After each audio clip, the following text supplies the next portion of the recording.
The world versus my world.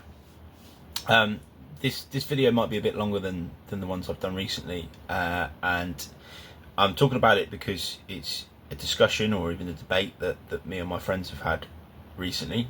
Also, I was encouraged to do this video because of another TikTok video I saw by a friend of mine called Selena. And what I mean about the world versus my world is I almost feel like, for me, they're two separate things. So the things that go on in my world are, the people who I know, the people I care about, the people I see on a day-to-day basis, my environment, the things that I can tend to be able to have more of an effect on. The world is everything else outside of that.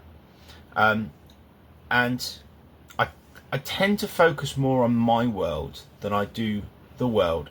And sometimes people see that as selfish, but actually the reason I do that is I try and focus on the things that I can have an effect on. So, I can have an effect on the things that I do. The every time I communicate with someone, I can have an effect on that by the things that I choose to say. I can have effect on my world by choosing what I spend my time doing, how I support people in my job. Now, I can't often have an effect on the world.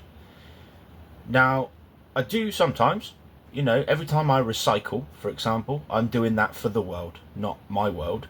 Every time I give to charity, I'm doing that for the world, not my world. Every time I vote, I do that because I think it's best for the world rather than just my world. So I'm not always thinking completely selfishly or inwardly.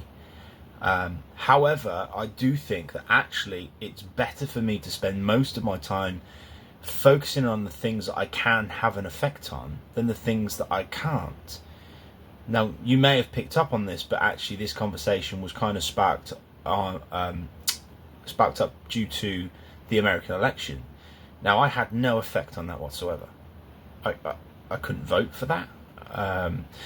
So the result of the American election, I'm not worrying about, I'm not thinking about, it just doesn't bother me at all, if I'm honest. And some people struggle to understand that because they've got really strong views and opinions on that and the effect it may have on the world. But because I can't affect it, I just choose not to think about it. And yeah, maybe that makes me a bad person. I don't know. If you think so, feel free to let me know. I'm really happy for you to share your views. I'm always open to listening to people's views on this. And yeah, I wonder if anyone does spend most of their time focusing on their world or most of their time focusing on the world, and why maybe you choose to focus on one more than the other. I'd be really interested in your views. Thanks for listening.